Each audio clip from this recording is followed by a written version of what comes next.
Welcome back to the BitGeek podcast. I'm your host, Ron Avis, and sitting with me this week over on the far left of the couch is my co-host, Nick Wright. And returning is our special guest, Jason Bridwell. And this week we're going to be continuing our list, ranking the Star Wars movies from 10 to 1.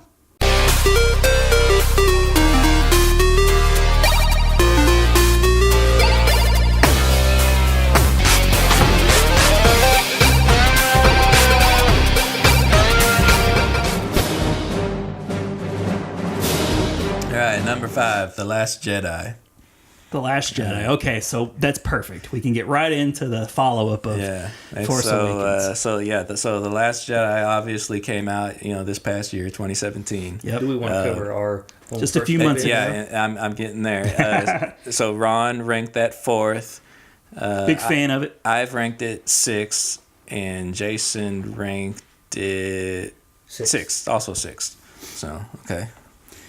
So, I was prepared for you to have it lower on your list because you were just referring like it. What did you call it? The brown eye. Like, the brown eye of the group. Well, you really of all the friends because you were showing off like the marquee and it showed like the episode number. What is it? 27. 27. Yeah. And he said the number of times I vomited.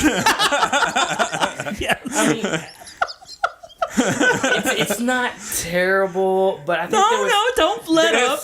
There was such an expectation of getting one thing, and then you get another that is like way off your chart of expectation, and you're going, really? This is what you brought up? It was really? At that time I was like, wow. Tell us how you really feel, Jason. I mean, like, I could go on for days on this film. Well, Nick and I saw it, and we were both like, we liked it. We definitely had some problems with it. I was disappointed with things, but I liked it overall. I think I liked it a bit more than you, but obviously my list shows that. And I went to see it a second time, and I really appreciated things even more the second time, which I figured I would. But Jason, sorry to interrupt you, Nick, but okay. Jason, I remember I was waiting for Jason to see it. I had a feeling he was going to have some issues with it. He did. And he calls me, and I swear to God, the tone of your voice, I thought maybe something happened to your family. I thought maybe someone was injured or maybe dead because you were like, homie, I saw The Last Jedi. And I was relieved because I was like, oh my God. I literally left the theater, I was in a bad mood when I left the theater. I was like, seriously? I'm like, really? I'm like, this is not how this film should have went. I mean, just the way they... You saw it solo too, right? Yeah, no, I saw it with the family. It was you did? Okay. Yeah. So you saw it with young... how did your kids like it? Well, Christopher kept saying under his breath, but we could hear him, they've run out of ideas. They're just playing the same thing over and over again, aren't they? Oh, well, I mean... I don't know if I really got that much in... No, I thought it was a very different Star Wars movie, personally. I'm not sure exactly where he was going with it, but... So there's a negative... Well, I think he was more referring back to The Force Awakens. Okay. Well, that's fair. Film, I mean, no one could really argue with that. He definitely didn't care for it. Yeah. And there were so many things in that film. I mean, I can start with Captain Phasma. You think, okay, let's start with something we all agree on. We think she's gonna get redeemed. We're finally going to see how kick-ass she is in this film. Finally, she's gonna show her worth. I think she got less time in this film than she did the previous one. She absolutely got less time in this film, and her whole entrance, okay, so we're gonna jump around a bit. You got that amazing scene where they do hyperspace through Snoke's ship. Right. Beautiful scene. Yeah, Loved that. That was death. That was cool. Now, we're to believe that the same ship that happened on, and Rey not Rey and Finn and Rose, at that point were captured and were about to be cut on the face. They're right in the middle of an execution. Yeah. And they're that baton with the electricity's right up on their face. That happens, they're separated. And they're alone now, and there are no stormtroopers around. No. Anywhere. And then a few seconds later, here comes Phasma with her entourage of stormtroopers. Why did they all go over there? It was so stupid. And so then, in my mind, so like Phasma and Finn are like gonna have it. They're gonna have it out. And so then I'm like, yes. In You see, my and mind, you see that in the she is trailer. about ready to kick Finn's butt. Yes, Finn's due for a butt whipping, especially from the traitor stuff. And somehow, like, Rose is gonna save him or whatever, and they're gonna get away, whatever. But Finn's getting his ass kicked. Yes, That did not go down. it did not. Phasma went out like a bitch. Like, not like that kind of, but you know what I mean. Like she quickly was. It was so lame how she died. Yeah, very. And Did she actually die? She falls down. It's implied. It's really implied more this time than last time. Well, yeah. I mean, in last time you're sitting there like, right? all right, well, how did she get out of the trash compactor before it blew up? Yeah. But I mean, this time she falls into fire. And the ship is like in the midst of blowing up, there's and all like this flames happens. and crap below her. I mean, she's fallen into some bad stuff. So sure. we still may see her in a future movie. I don't expect to see her again. But yeah, I mean, it's implied more this time she died than it was last time. Yeah, and then there's that scene with R2, or not R2, but BB-8, and he's in the chicken walker thing, and like, I hated that. Oh my gosh! Yeah, that wasn't good. It looked bad. It looked bad. That did not look good. There were some bad, iffy CG scenes in this movie. Yes, the CG kind of got a little. The scenes on Kanto. That was like for the kids. It's like, haha, it's funny. Look, BB-8's in the walker. Yeah, it played. I'm sure it played just fine with kids. One of the opening things in the film that really irked me was the way they did. What's the guy? The First Order guy, the redheaded guy. Hux. Yeah. Like, what's up with the slapstick comedy? I like that part. I thought that was really funny. Holding for Hux. It just like kind of came out of nowhere. Like it to me. It was funny, but it was also kind of eye-rolling. Like, it's kind of out of place. It was, well, like I said, they nailed the humor in Force Awakens for them. Like, it felt it felt like a step further in this. This comedy felt forced, to me. Did it feel the Force Awakens? No, not Force Awakens.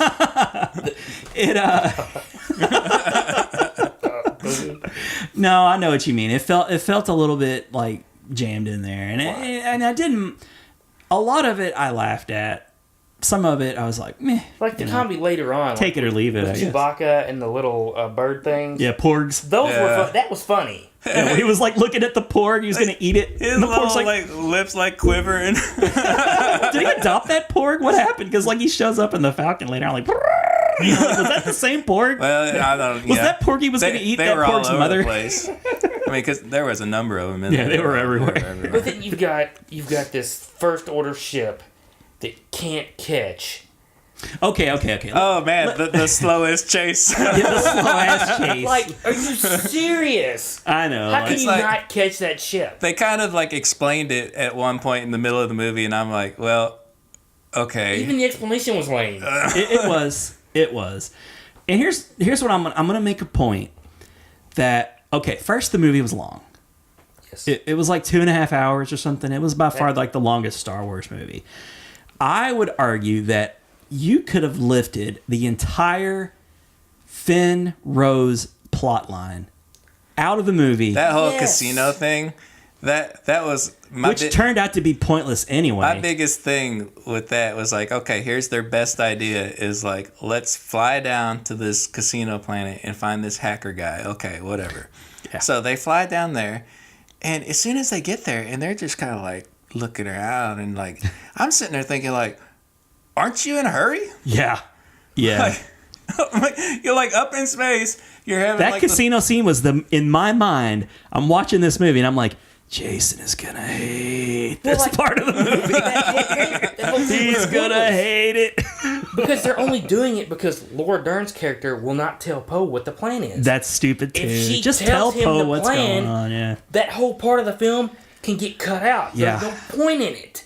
And I guess they just wanted to. They had to give Finn something to do, but couldn't you think of something better than that? And then ultimately, they didn't even get the guy they were after. No, they find this perfectly capable guy. They settled for another guy. Like, he convinces them he can do it. Yeah. But you went down there because this was like the only guy that could do it. Well, it was per the recommendation of Maz. And that whole scene with Maz where, like, she's, like, fighting off. That was, like, super weird. Yeah, it felt like a video game or something. It was really out there. So, like, every problem I had with the movie seems to generally be centered around that storyline. It just doesn't work.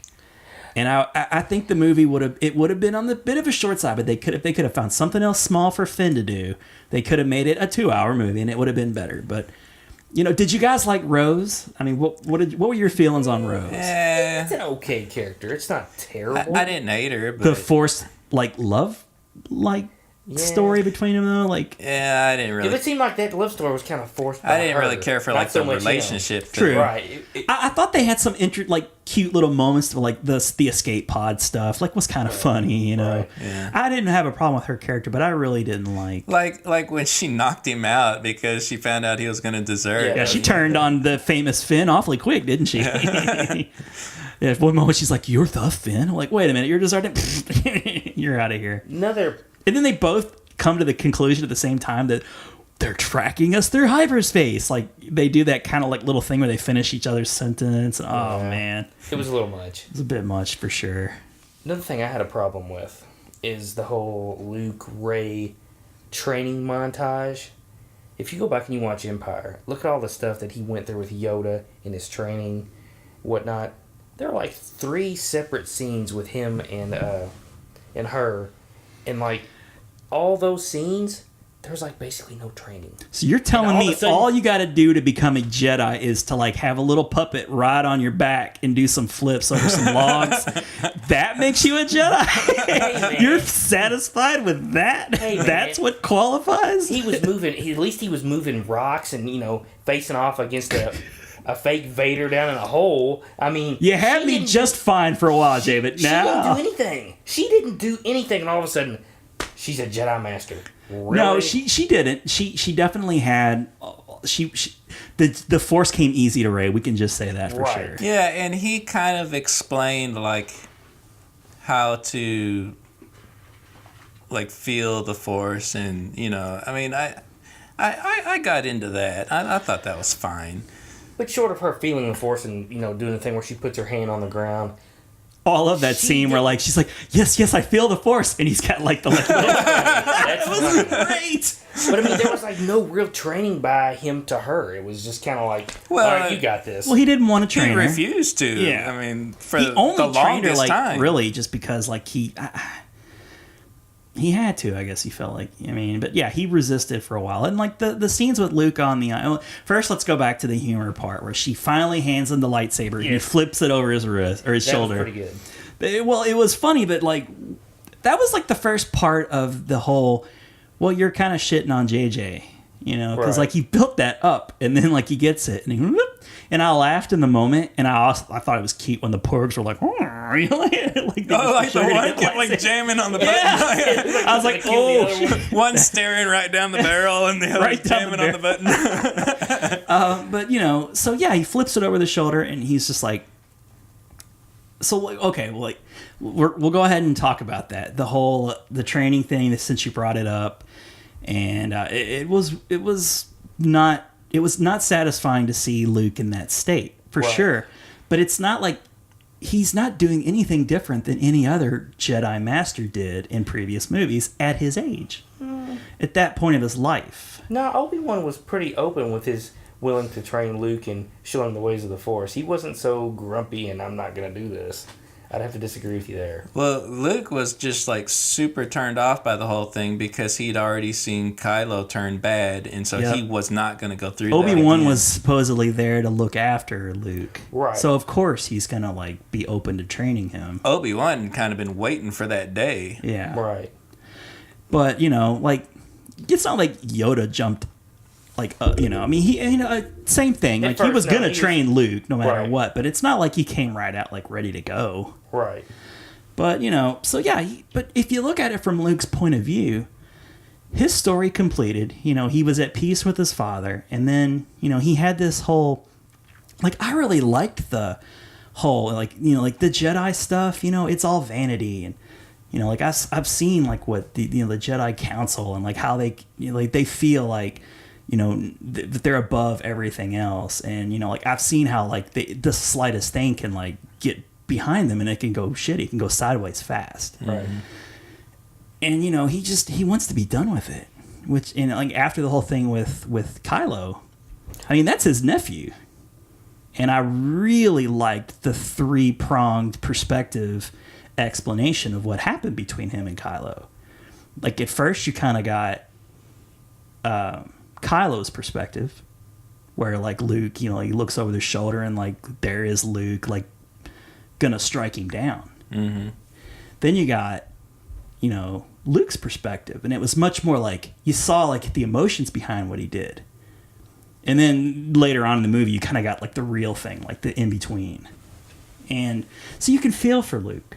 I can understand like why he wouldn't be so quick to jump on the like Rey train. Well, my problem wasn't with him not wanting to train her. It was just the fact that like the minute amount of training that she did get, and all of a sudden she's this Jedi master. Really?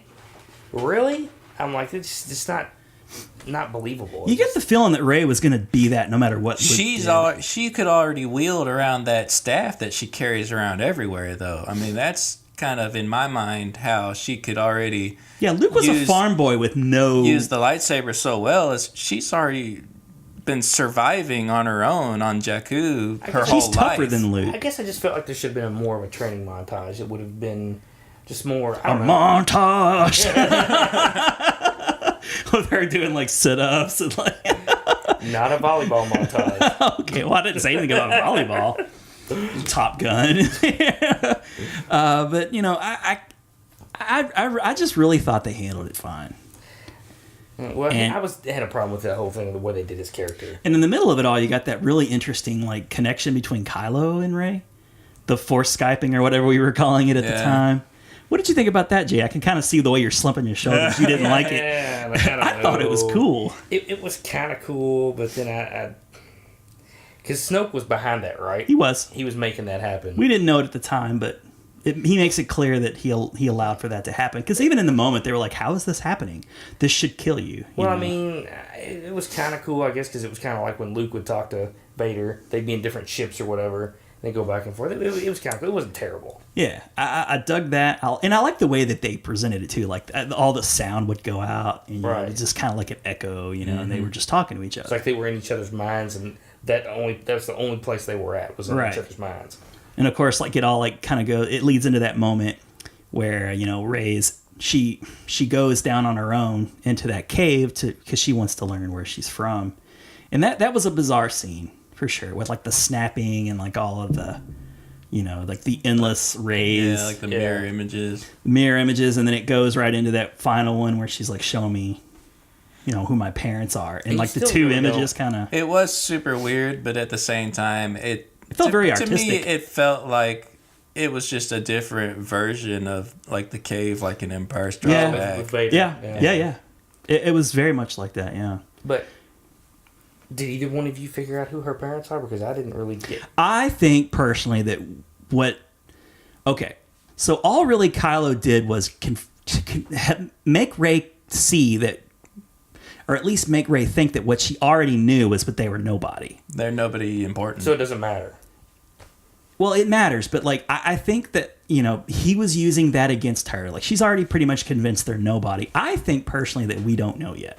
Right. I don't think that they were, whatever, how to describe them, like they sold her off for drinking money or whatever, just junkers. I don't think that because they had a ship. I think it's highly plausible. They're just nobody important. She's not a Skywalker. She's not a Kenobi. Oh, I don't think they are that. I really don't think she's going to end up being a Skywalker or a Kenobi. And I think that's totally cool that they're not going to make her.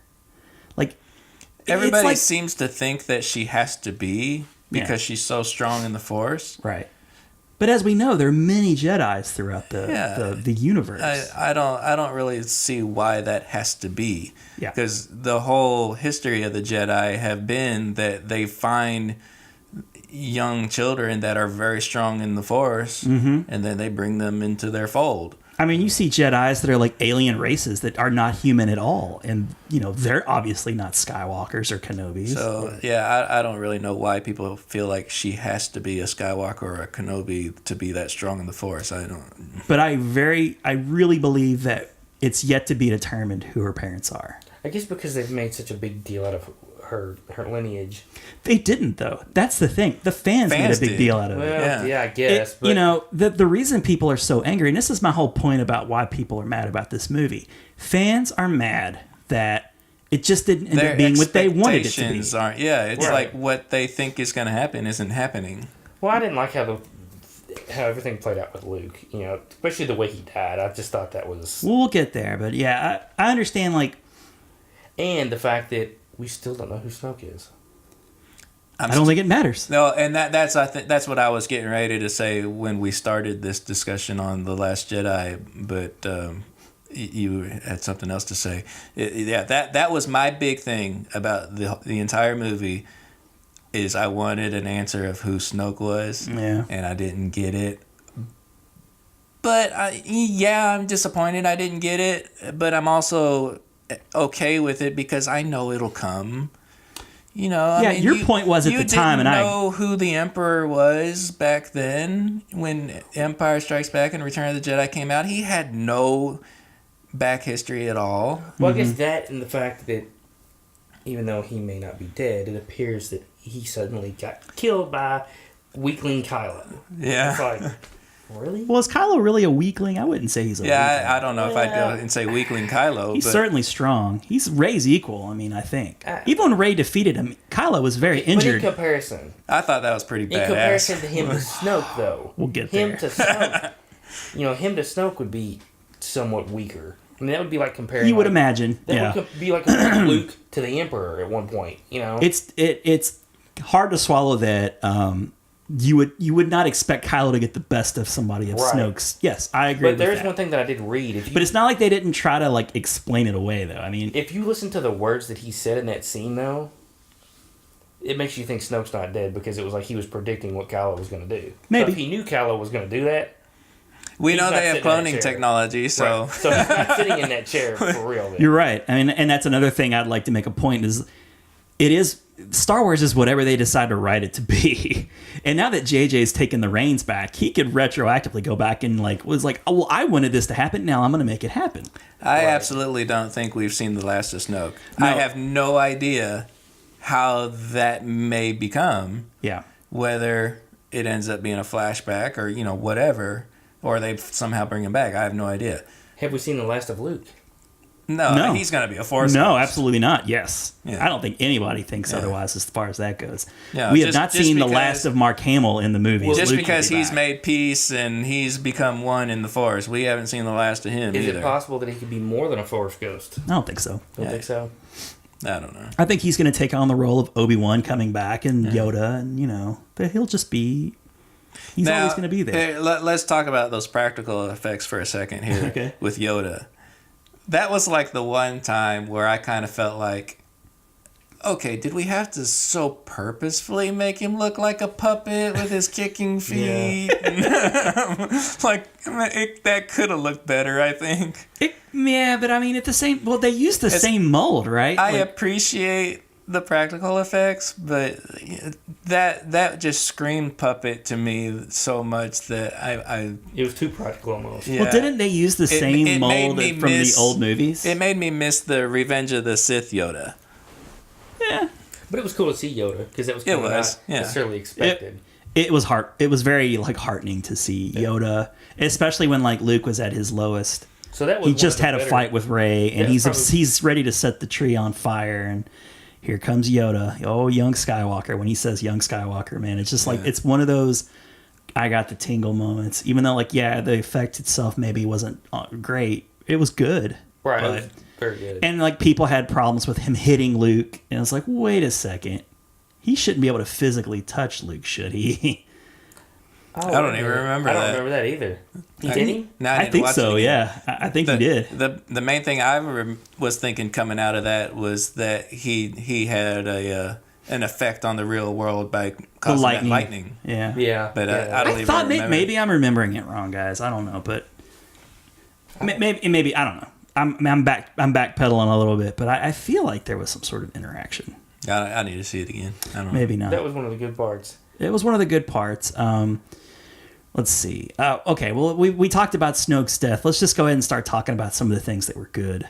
Well, no, we've left out one of the worst parts of the entire movie. I've been waiting for this to come. All right, let's go ahead and do it. How in the heck, or at this point, how in the hell does Leia survive a blast from another ship, like right in the cabin where she's standing, float out into space, and suddenly turn into Captain Marvel?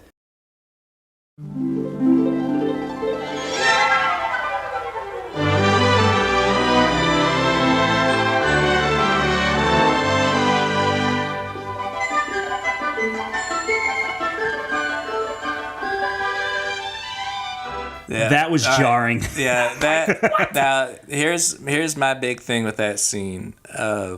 As far as like everybody talking about her flying through space, yes, that could have been handled better.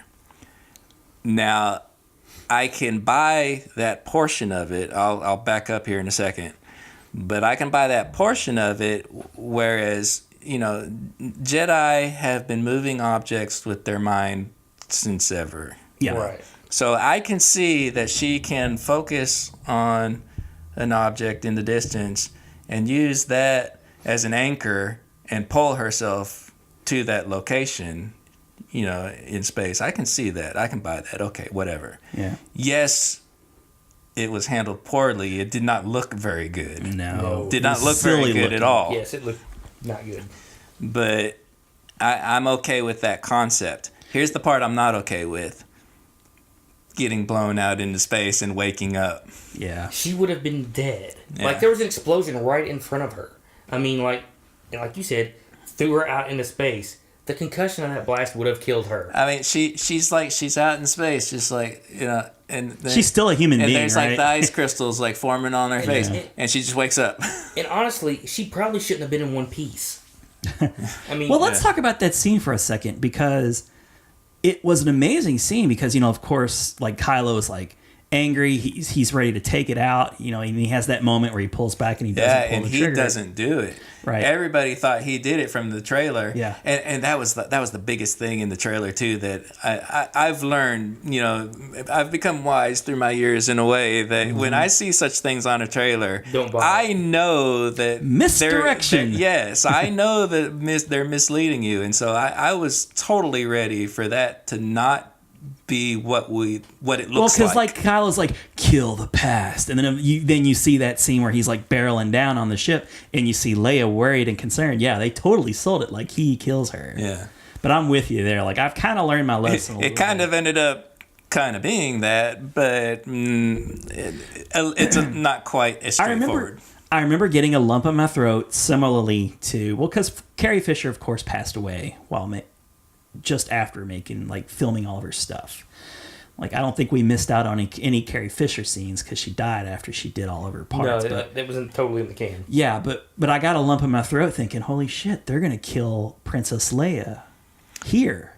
Yeah, because my understanding was that they kind of altered some things, kind of did things a little differently. The story. Because of her passing. Yeah. And so I did kind of think that, well, they may end up doing this. And there ended up being 2 or 3 times where I thought, okay, here's where they're going to kill her off, because they've got to. Because I think originally it wasn't the last movie supposed to be more centered around her, but now she's passed, so they can't do that. Yeah, I don't know. I think that's what I read. I don't know. That like the first one was a lot about Han. The next one was going to be more about Luke, and then the last one was going to circle more around her character. But now that she's gone, I don't know. They can't do that. But the way that she went out, it was like so kind of sudden and jarring again. Well, the scene after was even more jarring. But yeah, I mean, out goes General Akbar, out goes Princess Leia. Boom. Yeah, but you don't even know that Akbar's out there until somebody like in another scene says like the entire command was on the bridge at the time, and they like throw out Akbar's name. Yeah, and you're like, oh shit, did Akbar die? You're like, geez, he died off screen. What a horrible way to go. But yeah, he dies in that explosion. But yeah, so thank you, Jay. We can bring that up. We can all agree that was stupid. Yes. Not handled very well. Not handled well. And like you said, too, the CG in that particular scene was not very good. I mean, When You Wish Upon a Star was playing in my head as she was like going towards the ship. I mean, it was so cheesy. Now, I heard someone else say in their head a cool scenario for her to go out would have been instead of the Laura Dern character staying on the ship. Yeah, I said Leia that. staying on. Did you say that? Yeah, Okay. when that was coming down and they're like, you know, they're getting ready to board on that other ship, and I'm sitting there thinking like, oh, this is how it's going to happen. How emotional would that have been? Leia's going to be like, oh, I've served my time. You're, you know, because you know she's younger. You know, you need to lead. So I'm thinking like Laura Dern's going to be the new leader. You know. And no. Apparently, she's another character that was meant to had a fuller, richer history behind her. That was another Yeah. kind of like thing that was kind of a takeaway. Like you get introduced to this new character, and you're thinking, okay, there's going to be something to her. I didn't really care for her character. Like I wanted to like her. You didn't get anything. Yeah. I mean, it was like. But if Captain Carrie Phasma Fisher had been on the 2.0. ship and then she turned it around and went hyperspace through the ship, Yeah. That was a cool it would have scene, been by the like way. tears It was, and yeah. joy and everything. Like that Yeah. would have been so like that was a missed. That would have opportunity been a good way for her to go. And that was the CG in that particular scene was really I love the way that like Yeah. now. The reason that this movie for me is rated so high, and I think we can now start to talk about some of the really good stuff about the movie. There were like 3 scenes where I legit got tingles as I'm watching it happen. That was one of them. When she turns the ship around and you're like, are they going to do what I think they're going to do? And then Hux like gets that realization. He's like, shoot that ship down. Like they kind of dismissed it at first because like they're going after like the jettisoned ships. Mm-hmm. But like when that has like everybody's realizing, even in the movie, they're realizing it in real time. Like, holy shit, this is about to happen. Mm-hmm. And at that same moment, we got that scene with Snoke and Rey and Kylo. When I'm just like thinking about it, just getting tingles, dude. When like he does the thing with the lightsaber and cuts Snoke while he's getting all hot and bothered doing his villain Yeah, speech. he starts like turning it towards him real slow. And I'm like, oh, is Rey and like Kylo gonna join forces like I'd heard people predict? Is this really gonna happen? And then boom, his ass gets cut in half. And then bam, the lightsaber comes flying and she catches it. And they go wide on the shot. They go back to back in slow motion. That was really cool. And dude, I just got a chill thinking about that. Like, dude, that was so badass. And they're going to take on the Praetorian guards, Snoke's guards. Man, and that whole fight was just so, like stabbing him in the face. Oh, That's cool. I mean, I was like so friggin' happy. Like, it was something I didn't even know I wanted that bad. For like, you know, Kylo to potentially come back to the light side. Right. Yeah. Rey all along was saying like, we can get him back. You know, like Rey said, I can turn you to the light. Kylo thinks I can turn you to the dark. See, I kept waiting for her to go dark. Is what That's what I thinking think the trailers were setting us up to think that. Right, they were going to switch sides. And I just didn't believe it for a second. Another misdirect. Because you know, we see that scene where like Rey's like facing down Luke, and she's kind of got that pissed look, and like Luke's like, "Yeah, this is not gonna go." Yeah, and you're like, "Damn, are we supposed to believe that she's gonna kill Luke right here?" I don't think so.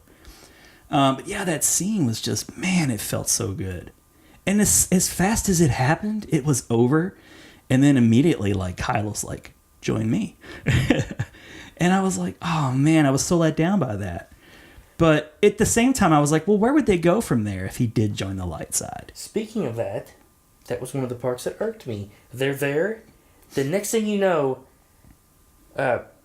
what's-her-face is on the Millennium Falcon showing up. Like, there's no explanation of how she got off that ship, how she got to where she got to. They're just on the Millennium Falcon. Well, yeah, because she got jettisoned or whatever, like on that little pod, and she just kind of arrived on Snoke's ship. I guess she just got picked up. That's like the biggest That's a big thing plot Ruth hole. talks about over and over. It's like Luke is like, you know, that planet that he's on is like so remote and far away, and nobody can find where he's at. But she just like takes off, goes straight to the Star Destroyer or whatever where Snoke is, and then just like Jason said, then she's on the Millennium Falcon. She's got a portable wormhole generator. Well, she did wake up before Kylo did. I mean, who knows what happened in that moment. She just hopped around from here to there. Yeah, it's just like nothing. Like, where did she come from? I guess you could maybe pick that apart a little bit. It didn't dampen my enjoyment one bit. I mean, it didn't occur to me, I guess.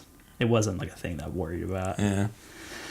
All right, so like you said, she's back on the Falcon, and we're gonna have that final scene on I forget the planet where the rebellion, the stronghold. I don't remember the name. It looked awesome though. Yeah, the effect of that was pretty cool. The salt flats. And then it had the red underneath of it or whatever. Yeah, it was a really. That's another thing. This movie was the most beautiful Star Wars movie of any of them. I mean, the way it looked was so good. It looked really well. Really enjoyed the way the movie looked. All right, so here we go. And another one of the Tingle moments, like they're like behind the door, looks hopeless. Behind the 8-ball. Behind the 8-ball. Kylo's just like in full on like pissy mode. He's ready to go down and kill Rey. Like he wants to squash what's left of the rebellion.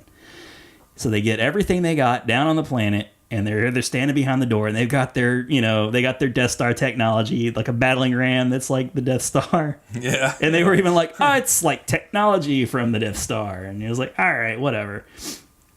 But you got those cool like looking AT-AT vehicles, and they're all kind of rode up. And then Poe and like everyone else, they kind of put up their last ditch effort to stop them. That was another thing that slightly disappointed me, is because I had read a lot about those new AT-ATs that they were like gorilla arms kind of, and it was like a feature of them was that they can't be tripped with tow cables. Right, like so I'm expecting to see something go down, some kind of fight with these AT-ATs, and none of that. None of that. They're just kind of standing there in the background. Yeah. I'm sure some like designers of those vehicles somewhere was like, we put so much detail into it. Like, they didn't do anything with them. They were just big and looked cool. That's par for the course, though. I mean, yep. All the background stuff, those artists and everything put so much detail in. They're things lights that you just never see. Mm-hmm. So anyway, well, that's what those books are for and stuff that people pour over and get into so much.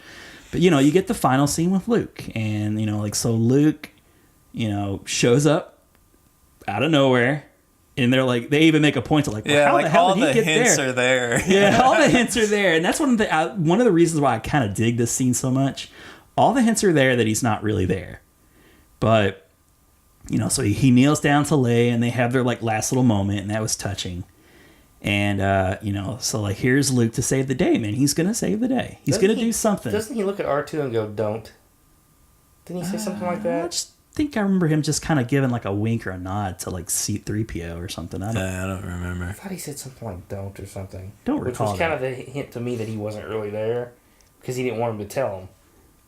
Maybe, but the thing I remember is him just kind of acknowledging 3PO or something. He just kind of looks at him and give him a wink or something. I don't know. But yeah, so he goes to the door, and you got that great scene where Hux sees Luke, and he's like, I want every gun to shoot him now. And he like, of course, like start firing on Luke. Everything's like firing down at that one little spot. Yeah. And he's just like, more. He's going like real crazy with it, and Hux is finally like, all right. You think you got him or whatever? Not Hux, it was Ren. It was Kylo Ren. No, but Hux was the one like, you think you got him or whatever. Yeah, but you said that Hux is the one. Oh, I'm sorry. I meant Kylo. Kylo was for sure the one that was wanting Luke to die. Like Hux is kind of like, all right, enough. Yeah. Hux is the one who's just like, you think you got him. And then, of course, like Luke, the dust settles, and I don't think there was any doubt that like Luke was going to be dead or anything. He just kind of gives that like little, I love that. And then you're like, what's going to happen here? Like, is he really going to take down the whole, First Order? Like, he kind of like, he kind of, what was it? He said something to Rey's like, what do you expect me to do? Take down the First Order with my laser sword? And, that was kind of like foreshadowing this moment, because there was that great shot where he's standing there and the dust settles. And you see like all those like AT-ATs kind of looking him, staring him down. I was like, man, this is beautiful. So of course he gets in the ship, and he doesn't get in the ship, but he comes down from the ship, and they have the face off. What really was just a distraction to give him time to escape out the back door, more or less. Right. But they have an exchange. He swipes at him a few times, and then there's that great thing. It's just like he hits him, like you're not really there, and he's like, "See you around, kid." And then it's revealed that he's like, back on the island doing his force projector. All right, Jason, go ahead. Yeah, that's where I have a problem with it. That whole thing is great, but then like he just wore out, and because he's exhausted, he dies. I don't see it so much as he was so exhausted he dies, as that he's finally done. At peace. That I do believe that it hurt him because he did project himself across whatever, and he did all that, and it probably did take quite a bit out of it. Yeah, and maybe it did. I don't know, but it's just, it's more important, I think, to just realize that he was so bitter before, and now he's at peace, and he's just ready to move on and become one with the Force. But I don't understand, like, how could he necessarily be at peace? He didn't like right his wrong with Kylo. Nothing changed. He didn't, and not only that, he didn't seem to care to right his wrong with Kylo. He apologized to Kylo.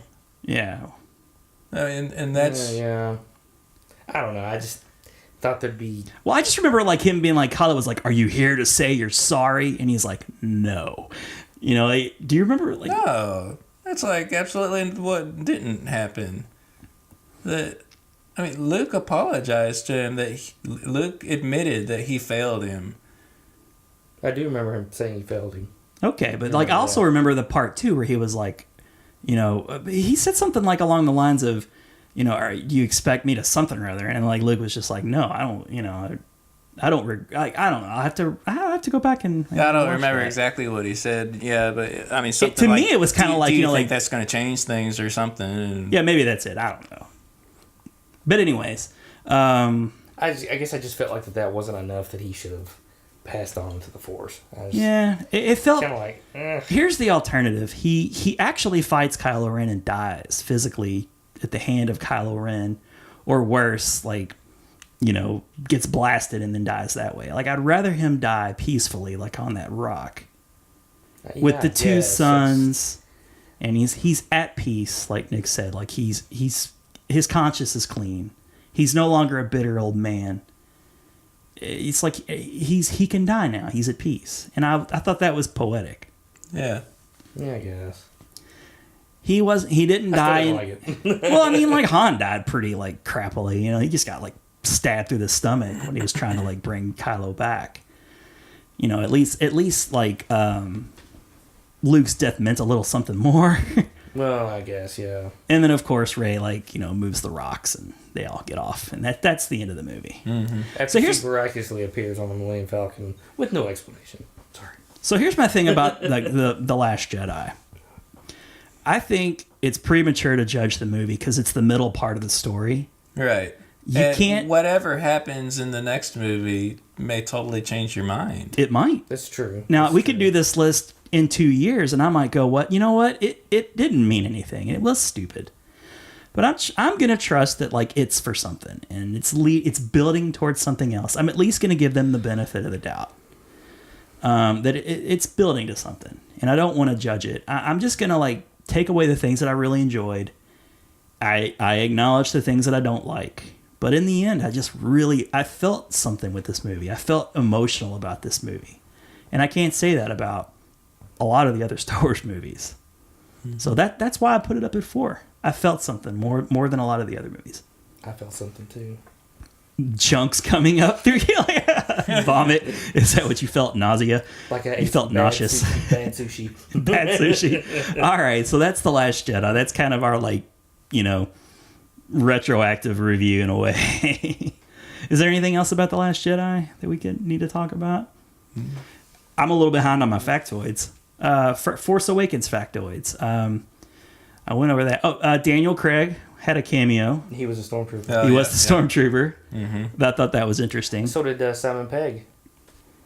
He was not a stormtrooper. He was not a stormtrooper. He was guy on Unkar Plunk. Yeah, something like that. And to clarify, he was a stormtrooper that Rey escaped. Yeah. In The Force Awakens. Yes. You will drop your keys. You will drop your weapon. Whatever. So there was that. Let's see. It was the first movie, Force Awakens. That is the first movie that Kenny Baker was not R2D2. Yeah, that's true. And since it was the first movie owned by Disney they released under their umbrella, I thought it was funny that almost 100,000 fans petitioned Disney to make Princess Leia an official Disney princess. I don't know why it needs to be like an official thing. I mean, she is. She's a princess, and she in Disney. Yeah. Yeah. Disney owns her. She's a princess. She's a Disney princess. Just deal with that. Yeah. Why's it got to be like official? Like. Yeah, I agree. I just thought it was kind of funny that there was a big deal about it. Like that was something that I remember that making news at the time. Like, oh, fans are petitioning. Fans also petitioned that the government build a real Death Star, if I remember correctly, too. And the government was like, that would cost this much money, and also why? Like, you fans are crazy with all your petitions. Let's see, Last Jedi, I really don't have a lot of factoids on that because my Benicio del Toro factoid was on that. He was going to be Darth Maul, and he happened to be in The Last Jedi. Let's see. All right, we can move on to the next movie, I think. All right, number 4. Rogue One. 6th place for you, 5th for me, and 2 for Jason. Jason really liked Rogue One. Whoa, I liked it. That's kind of the first big surprise. Yeah, I liked it a lot. Wow. I'm kind of surprised he wasn't hung up on the CG Tarkin. And the CG Leia, the Uncanny Valley. Those two things were kind of a little bit of a takeaway, but just the rest of the movie I don't know, it felt great. I liked it. It was a really good movie, for sure. I loved it, but yeah, I mean, it was so hard to put these in some kind of order. Almost all of these movies are good movies. I own all of them. I've watched them all numerous times. Some for sure more than others, but yeah, in 2016, when it came out. So. Yep. So this is the first of the anthology movies. This is like Disney's way of earning their money back. They're going to start filling in some gaps. And, of course, the Han Solo movie's coming out very soon. Mm-hmm. And there's other movies, too. I think there was talk of possibly out, like, Lando movie. Yeah, like maybe like an Obi-Wan movie, like Ewan McGregor. Like, there was news about him possibly wanting to be Obi-Wan in the new Obi-Wan movie. So, Disney's going to keep popping them off. Oh, yeah. But, yeah, so Rogue One is interesting because it is the story about the stealing of the Death Star plans, mentioned in passing a little bit in the first Star Wars movie. Mm-hmm. So it's great. Like that seems like a really interesting idea for a movie, and Disney was like, we agree. So like they made a movie. And the interesting thing about that movie too is that was like the first possible sign that this Disney Alliance thing was maybe not going to work out, because they changed directors part of the way through the making of this movie. Yeah. And now that's kind of a thing that's happening more frequently, apparently. Like Lord Miller was going to do the Han Solo movie, and a good chunk of that movie way through, they popped him off and they brought in Ron Howard instead. Right. And that's really weird. Like you take the Lego guys and replace it with Ron Howard. That's a big swing. Big time. But yeah, Rogue One, they landed they stuck the landing though. It was great. When I think about that movie, I think how it enhanced my enjoyment for Star Wars. The original Star Wars movie. Oh, yeah, definitely. It was interesting how they went back and they told the story of, trying to remember her name. What was the main character? Jyn Erso. Jyn Erso. Mm-hmm. Her father was, like people always make fun of the fact that the Death Star was taken down so easily. But, so it turns out that it was planned that way. Right. He planted that weakness so that the rebellion army could take down the Death Star. I mean, otherwise there would have been no way to defeat that thing. Yeah. So you're like, wait a second. That's a really... Now, you think back of all the examples of how like Lucas would tinker with his old movies. This is like a good tinkering. Yeah. It's just a little tweak of the story. Mm-hmm. And the other thing too about this movie is it fits like the Dirty Dozen. Like everybody dies in this movie. Yeah. It's a very, and it was going to be much darker apparently too. But like it is kind of a darkish movie. I mean, you got the Alan Tudyk droid who's very humorous in the movie, and I liked him quite a bit. Yes. I very much liked him. But I mean, the story is like this rebellious, Jyn. You got like an assassin basically. Right. I really enjoyed the blind Gosh, what's his? Yeah, I am one with the force, and the force is with me. He's like big. Yeah, he's been in a lot of films. Sorry, I can't think of his name. I can't think of his name either. I can see Wong. No, not Wong. I don't know, but he's really good in the movie too. His like little partner, his companion. No. But he was really interesting. You kind of got to see how. I thought it was cool how they were extracting those crystals, the material, the raw material that comes from like the lightsabers. Kyber crystals. That was really cool. You got mention of the well of the what is it, the original story that like Lucas kind of like called the well of. I'm not sure where you're going with that one. Maybe as soon as you say it, I'll be like, oh yeah, but I don't know. The will of the gosh, can't think of it now, but it was kind of a thing. Like they were, one of the blind character was like a guardian, like a protector of it. Oh, I remember him referencing something. Yeah, I'm not sure. And it was meaningful in Star Wars canon because it was, I think it was originally what was going to be called, like Star Wars was going to be called something like this. Well, the Wills, I don't know. Sorry, but I can't think. I remember, Nick, you like turning and being like, that's from like, that means something. That's like a deal. Yeah, I'm not sure. Will of, I don't know. I'm sorry. I can't think. Guys, you can like, toast me in the comments if you want. Toast all three of us since none of us can remember. Hold on. Think of it. So anyways, that was so important. All three of us forgot about it. But yeah, it was just like rich with history, like the whole, and it was kind of like, there was the whole Darth Vader scene.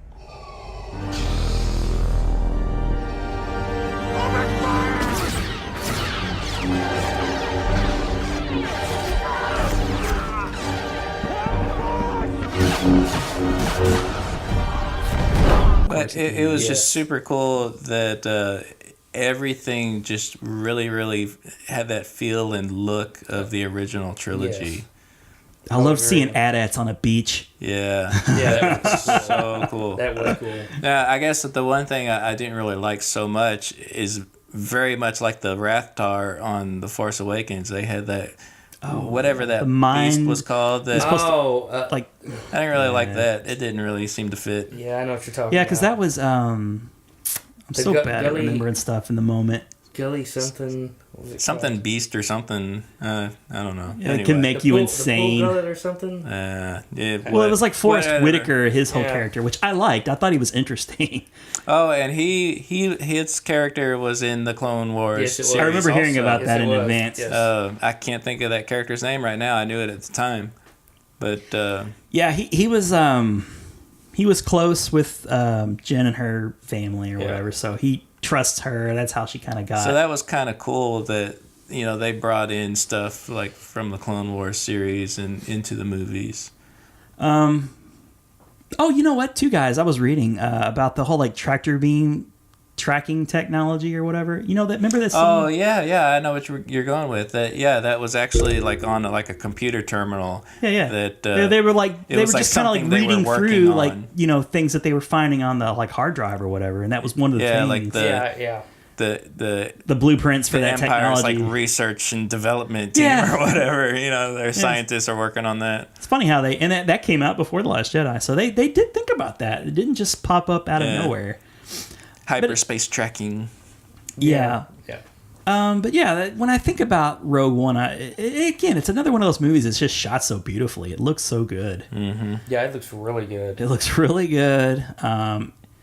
The first time you ever see Darth Vader's castle that you've heard about in books and whatnot a lot. Be careful not to choke on your aspirations. That was kind of like too on the nose a little bit there with that little pun, that little joke.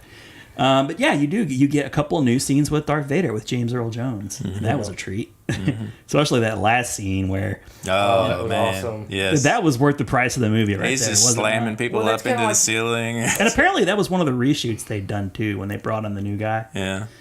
So, good on Disney for making that decision. Well, they needed to, because you've always heard all these badass things that he's always done.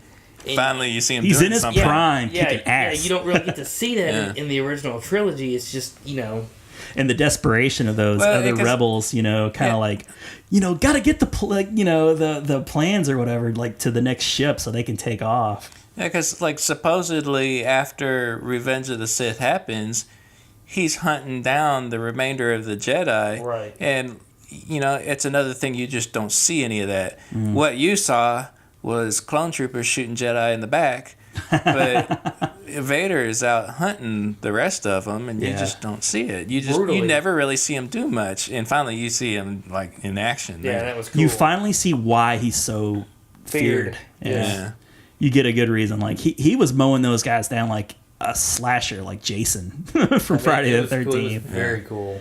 So that ended on a very high note. That and the way they were able to mix in some of the old characters, like when they were on what's the the planet with the guys from the cantina. Yes, the two cantina guys show up. The like butt face guys. I forgot about them.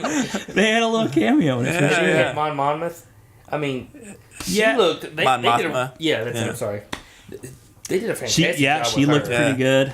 Well, and that was the same. Did they have Jimmy Smits for a second too? Wasn't that the same actress? Jimmy Smith was in it. Wasn't that the same actress that was going to play Mon Mothma in Revenge of the Sith, but the whole part got cut?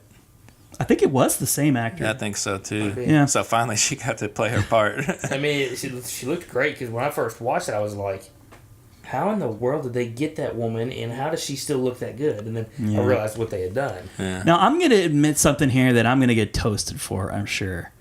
But one of the big things that people don't like about the movie was the use of Grand Moff Tarkin.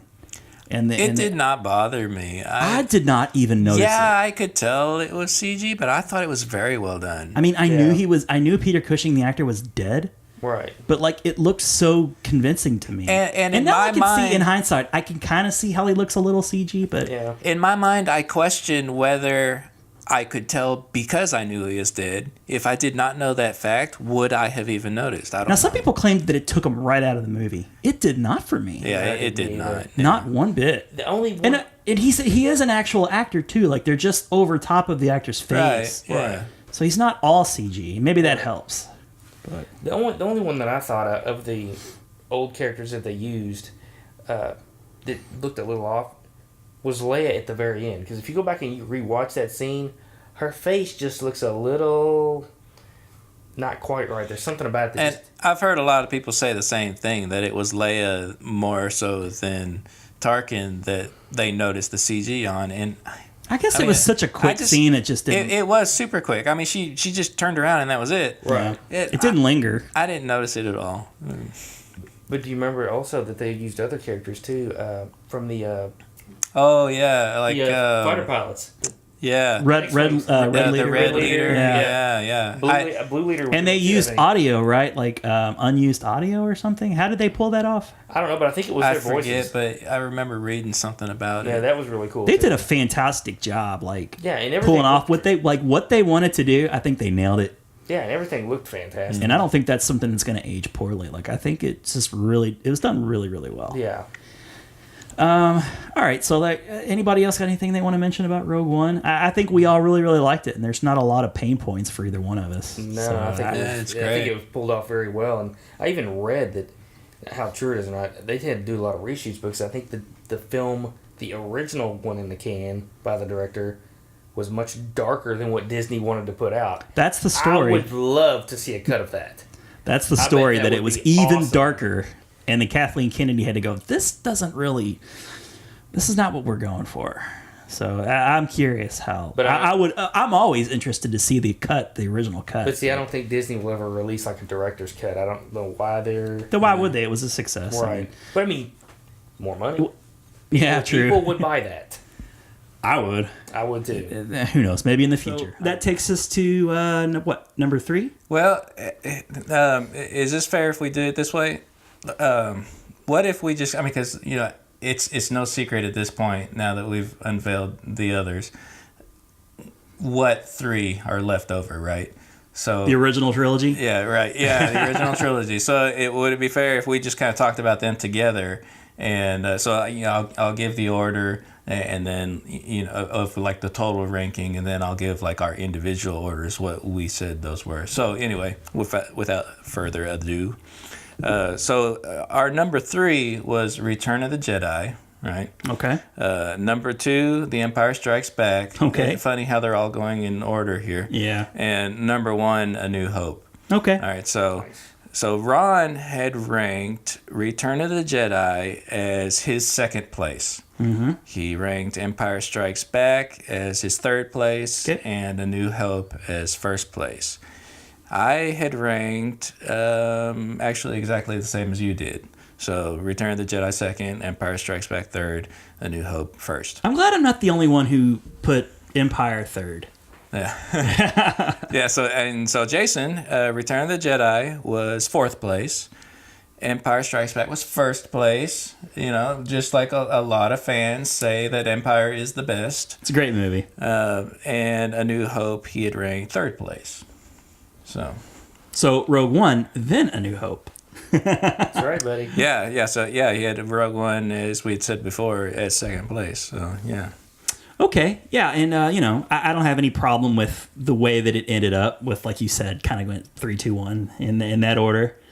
But Return of the Jedi is it nearly was my number 1. And it exactly was nearly my number 1 also, because that came out when I was a kid, and I was just all about Jabba the Hutt, the Ewoks. It was just I loved all of those things about and the Sice Noodles and the Rebo Band. I loved all the creatures and stuff that Return of the Jedi had. Jango Fett, he does die in a kind of a bitch way, but You mean Boba. I'm sorry, I meant Boba Fett. Jango's the dad. But yeah, and Empire Strikes Back. Like we were saying, it's Jason's number 1. For me, I loved Empire Strikes Back, but because I was a kid at the time, it's like I didn't really appreciate it as well as for what it was. That being the dark movie of the bunch. Yeah. That I think that's why I like Return of the Jedi, being a kid at the time. And I think that's too why we're so lenient. I think it would be different. I think that's too why we're really lenient when it comes to these parts in the newer movies that are clearly and obviously aimed at kids. Yeah. All right. Because for many people, Ewoks are their Jar Jar Binks. Yeah. But we love the Ewoks. I mean, it was right up our alley in our age group. Yeah, so I can appreciate that they throw in the stuff for the kids also, I'm with you though, man. Like for all the reasons you just mentioned, you got Slave Leia in the gold bikini. You get to see Luke Skywalker finally becoming like a badass Jedi. Oh man, and that black like ninja outfit, and he's got the green lightsaber. I always loved that green lightsaber. Me too. Yeah, I was really happy when they went away from something like there's red, then there's blue, then that green. Yeah, really looked nice. You got like the return, like you find out what happens to Han, and I really liked that character that Princess Leia. the bounty hunter. Yeah, Bush. I cannot think of his name. What was his name? Bush. Yeah. Oh yeah. I love that character. Yeah. Such a cool character. Yeah, he's got a thermal detonator. The Rancor monster. Oh yes. Man, yeah, I forgot when I was talking about loving like all the little monsters and stuff. Yeah, the Rancor was great. The Gamorrean guards. Gamorrean guards. Yeah. Everything about I remember when the Jedi toys came out, the Gamorrean guard was like one of the first ones I wanted to get. Yeah. And Bib Fortuna. Yeah. Bib Fortuna. Squid right? face. At the time, Tessic finally got a name, Tessic, but on the box it was just Squid face. You learn that like Luke and Leia are like siblings. Yeah. In Return of the Jedi, you get that big reveal, which made the first movie so gross. Strikes Back, like, oh, you kissed her. You're my sister. So that put a whole like new spin on that original. Like, remember when Luke got kissed in the first one? And he's like, "Yeah, you just kissed your sister, dude." That was Empire, but yeah, Empire, right? So yeah. But see you around, kid. But he was kind of fawning over in the first one too. Very much so. Yeah, when like. He and Han will be talking, and because Han acts like he's not interested at all, and Luke's like, good. Oh, good. Which, of course, like they ended up together, and then like I guess everybody loves a bad boy, I guess. Right. And Empire had some really cool like things going for it too, though. Like the AT-AT's probably my favorite all-time. Oh video. yeah, Oh that's man, awesome. yeah. I mean, who doesn't like the Hoth battle? The Hoth battle is iconic. Speeders. Yep, snow speeders. I mean, like, Jason, that's we didn't talk about the speeder bikes from Return of the Jedi. Oh, love the speeder bikes. I love that toy that exploded. I love the way they made that scene too. Like they took steady cams and walked through what was the forest in California? Like the Redwood Redwood Forest? Yeah. Like they actually like just would walk a trail and then they recorded it really slowly and then sped it up to 24 frames per second to give it that like really fast feel. But but everything about the Jedi was great. Empire, you had some cool things going for it. Like I said, the AT-AT, the Hoth battle, which is recreated in every single video game ever, a dozen times over, which we've talked about many times before. And since it's improved upon every time, I eat bring it on. I don't care. Yeah, I'll play it again. It's even better now. But like I said, we're not going to get into the details of the movies. But I'm glad you brought up the reason why like you had Jedi ranked higher than Empire is because of our age and it felt appropriate. Yeah. If I look back on it and if I'm objectively grading it, then Empire's pretty amazing. It probably added the most to all of the movies. Yeah. And I didn't rank Empire first because I'm older than these two. No. I just, over the years, that's the movie I have become more accustomed to liking than the others. Totally fair. And like ultimately I said A New Hope is first just because that's what started it for me. Credit where credit is due. Yeah. Star Wars was the one that started it all. And I personally think that the original Star Wars is like a perfect movie. I mean, and not only that started it all, but for me, I mean, that's the one that I saw that I got hooked on. Yeah, we all got hooked on it. Oh, absolutely. I for sure saw it first, even though 2 other movies had come out, after it. So, let's see. Because I think, Return of the Jedi had already, been out in the theaters, the first time I saw A New Hope. Because, the first time I saw it was on VHS. It was out on the home release already when I saw it. And I remember, even, too, seeing Star Wars on network TV. It was a huge deal when it came on network television for the first time. Yeah. I remember, seeing that and just being, so, excited. In fact, I might have saw it on network TV before I saw it on cassette or VHS or whatever. Maybe. I'm not sure. I can't be sure about that because it's been a while. But I'm thinking it might be. We could talk about the special editions, I guess, for a second. How Lucas kind of toyed with the whole, he was never happy with the original. He had a vision. Yeah, and I can appreciate that, he had this vision and the technology at the time, that just you could not do certain things and whatever. But some of the special editions are better than others. I guess let's start at the beginning. So, A New Hope, when the special edition came out for that, a lot of people don't like the added scene with Jabba the Hutt. I like it. Yeah, it's been redone now a few times. The Blu-ray version, I guess, is the newest version that they had redone it. Because, the first version, Jabba just didn't look right. He looked kind of sickly, and he looked weird. He looked off. They've made it look better, and a lot of people complain about the where they kind of cut Han Solo to kind of step up on his tail.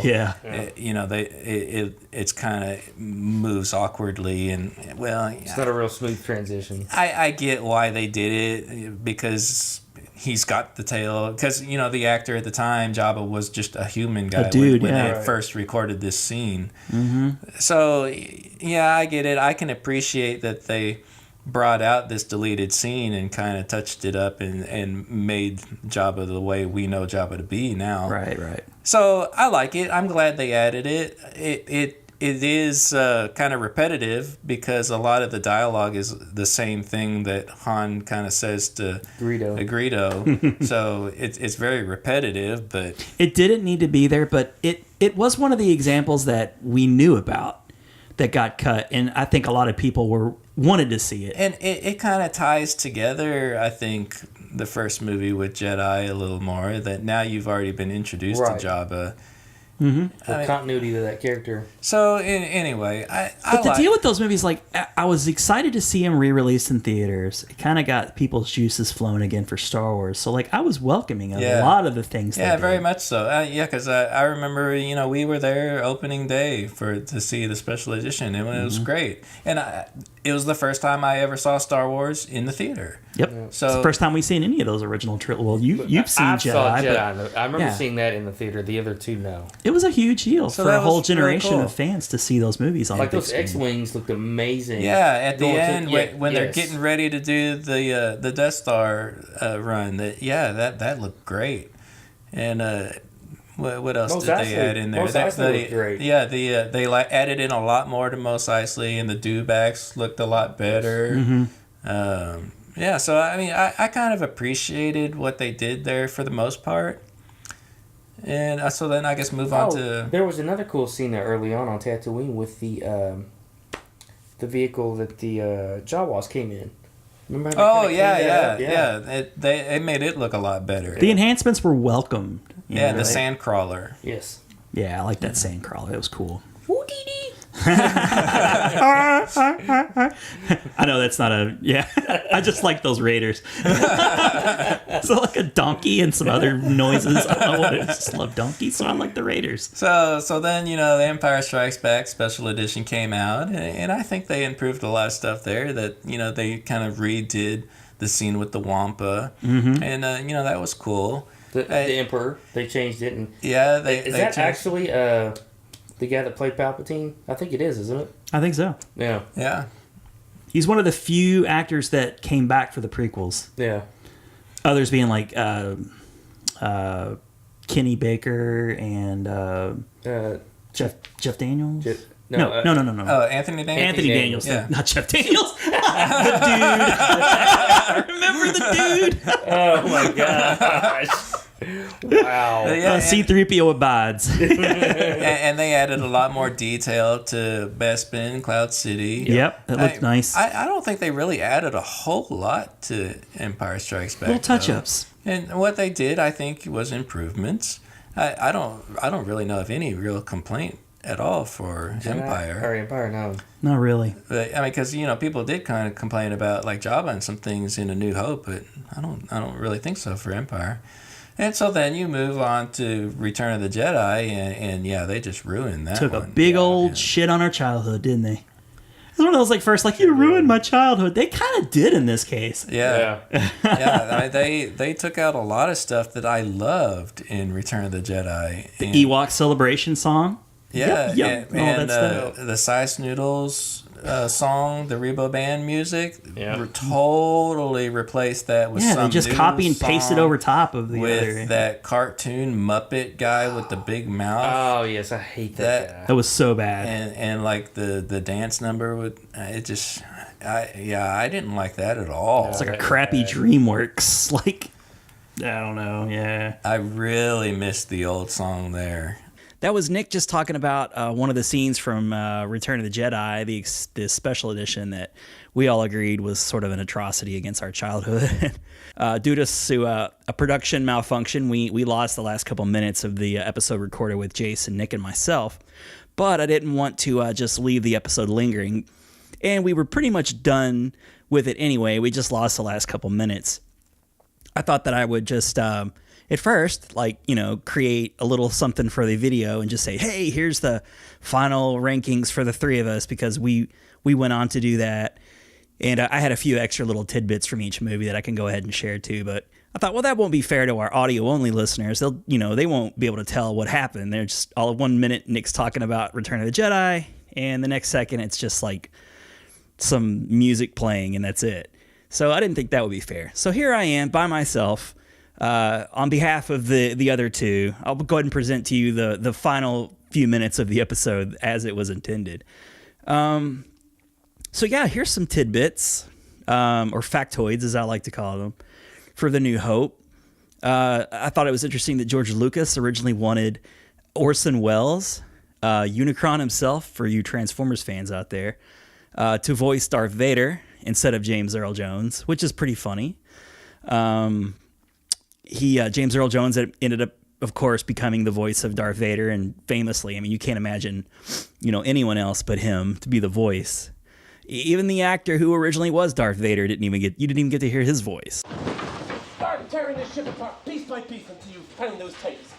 Find the passengers of this vessel. I want them alive. But James Earl Jones, I guess we can all agree, was a good choice. He made $7,500 for that, few minutes of work. He literally came in for like an hour and a half's worth of work, and he was only in the movie for like 12 minutes anyway. So, you think about Darth Vader being such a huge part of that movie, and he was. As far as screen time goes, not so much. Interesting factoid, the original crawl from Star Wars was an actual practical effect.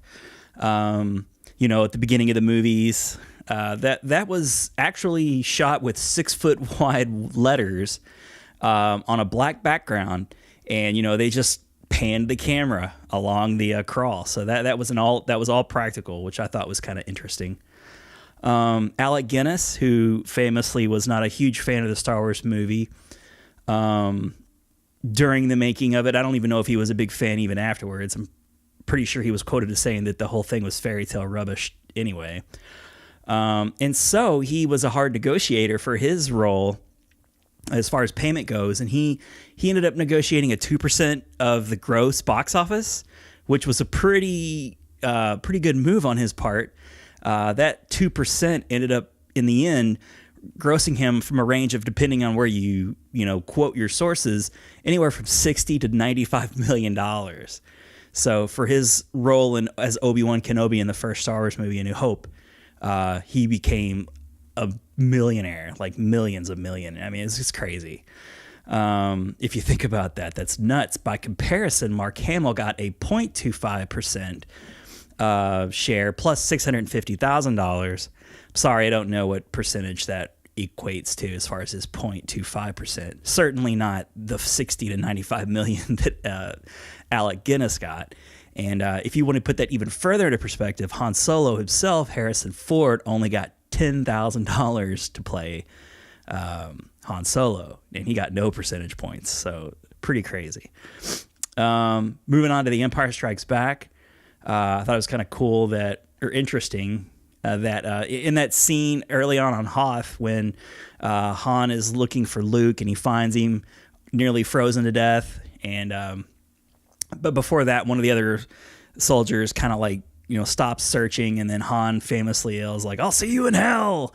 Well, the actor that he was saying that to is actually none other than John Ratzenberger, who was of course Cliff Clavin from Cheers. So that's kind of interesting. Thought neat little cameo there. I think lots of people already knew this, but Lawrence Kasdan thought that Han Solo should probably have died in The Empire Strikes Back at the end. He thought that it would be more interesting it would show that the stakes were a lot higher if one of the main characters had died partway through the series, and George Lucas, of course, said no thanks to that. And then, years later, we come to find out that Harrison Ford actually wanted the Han Solo character to die. So, there were people other than Harrison Ford that thought he should die. And of course he did years later in The Force Awakens. My least favorite part of that movie. Let's see. Empire Strikes Back. The actor who played the Emperor in one of the hologram scenes in the original cut of that movie was Rick Baker's wife. So of course the legendary creature creator Rick Baker, that was his wife Elaine Baker. So that kind of, it didn't look great, but underneath all that makeup, and of course later on digitally they put the other actor over top of her, so she wasn't that character for long. But originally it was Rick Baker's wife. To the Return of the Jedi, Steven Spielberg was meant originally to be the director of that, which I think would be interesting. That movie really had appealed to kids anyway, as we noted, the three of us before, or at least Nick and I, that movie reminds us most of childhood, and it was kind of kid friendly in a way, at least more than the other two, certainly more than Empire Strikes Back. But Steven Spielberg was going to be the director, but he couldn't due to a technicality. You see, George Lucas had to leave the Directors Guild over some some business. From what I understand, and I could be totally wrong, and this might not be all of it, but one of the reasons why the movies are independent or considered independent is you had to have, like, there was a rule where you had to have credits from the movie in the beginning of the movie. If you've seen older movies, they used to do it a lot more. Like, you used to see lots and lots of credits at the beginning of movies, and they kind of cut it out and now they'll just show title cards of the starring actors and maybe the director and some producers. But they would just do that cold open to the crawl in all the original Star Wars movies, and apparently that was a no-no. So for whatever reason, Spielberg didn't direct. Another director that could have possibly directed that I read was David Lynch, who passed to do Dune. So, any way you want to look at it, that could have been a mistake. He could have done Return of the Jedi, but there are the Dune fans out there. And another famous director, David Fincher, was not asked to direct the movie, but he was his first job in the business was as an assistant camera operator for Return of the Jedi, which is pretty cool. Of course, if you're not familiar, David Finch's name, you're probably familiar with movies like Seven and Fight Club and Zodiac, and movies like those are really cool movies. Girl with the Dragon Tattoo, very, very distinct style of movies. And I imagine what, a movie like Return of the Jedi would look like under his eye. But again, he was never asked. He was very young at the time. And my final factoid, which I thought was kind of cool, Bush, the character that Carrie Fisher played, the bounty hunter that I had mentioned that I thought was kind of neat. That voice of Bush was actually the same actor as the actress. Her name's Pat Welsh, had that very raspy voice. She also voiced E.T. So if you're watching The Return of the Jedi and that Bush scene comes up, and like whatever, like that's the same voice as E.T. And you may not have put that together at the time. I certainly didn't, but you may have thought, man, that sounds familiar. Yeah, it was E.T. So there's a Spielberg connection right there. So that was it as far as the factoids go. To wrap up the episode, I thought it would be cool to go ahead and list out the individual top 10s for Nick, Jason, and myself, because we normally do that as well. So let me go ahead and get that open right now, and I'll just kind of go over what, we have our overall BitGeek top 10, but what did we each think the top 10s were individually? I'll begin with Nick's. So number 10, he had the Clone Wars, and as you remember, he was the only one who's actually ever seen the Clone Wars. But we all kind of figured, well, it would have landed at 10 anyway. 9 for Nick was Attack of the Clones. 8 was Phantom Menace. 7 for Nick was The Force Awakens. 6 for Nick was The Last Jedi. 5 for Nick was Rogue One. 4 was Revenge of the Sith. So he actually had one of the prequel movies pretty high up on the list there. Empire Strikes Back at number 3. Number 2, Return of the Jedi. And number 1, A New Hope. Next, we have Jason's list. At number 10, he had The Clone Wars. Didn't actually see it, but figured, again, that it would be there anyway. 9, he had The Phantom Menace. 8, he had Attack of the Clones. 7, Revenge of the Sith. 6, The Last Jedi. 5th, The Force Awakens. 4th, Return of the Jedi. 3rd, A New Hope. 2nd, Rogue One. And his number 1 movie was The Empire Strikes Back. My 10 was Clone Wars 10, 9, Attack of the Clones, 8, Revenge of the Sith, 7 would be The Phantom Menace. I think I had it ranked the highest in the prequels as far as that goes. 6 would be Rogue One. 5th would be The Force Awakens. 4th, The Last Jedi. I think I had it the highest there.